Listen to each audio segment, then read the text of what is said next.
Dari Kota Ambon kita ke Kota Masohi. Harga ikan di Pasar Binaya Masohi turun jelang Ramadan. 7 ikan momar Rp10.000.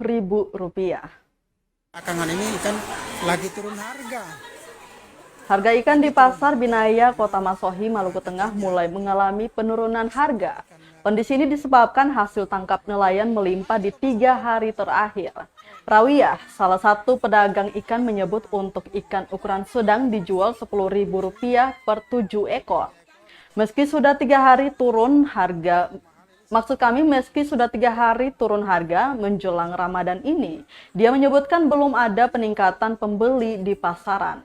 Namun dia optimis 1 hari memasuki Ramadan pembeli akan meningkat. Lanjutnya ada beberapa jenis ikan di pasar tersebut seperti momar, kawalinya, dan lema. Dan sejumlah jenis ikan tuna lainnya dijual bervariasi tergantung ukuran. Ini Tribuners, sekarang ini apa rezeki lagi bagus. Juga biar lebih jelas kita tanya-tanya nih, Ibu. Assalamualaikum. Nah, Ibu, ikan satu tampa berapa nih? 10.000 seturun ya? Iya, Berapa hari seturun? ada 2 hari, 3 hari. Oh, 2-3 hari nih sudah turun ya? Ini stok ikan di nelayan banyak ya, Bu? Iya. Oh, begitu. Oke. Mama siapa nih? Ya, Mama siapa? kemarin ya. Rawiyah. Oke. Harga jual di pasaran pun. Terima kasih sudah nonton. Jangan lupa like, subscribe, dan share ya.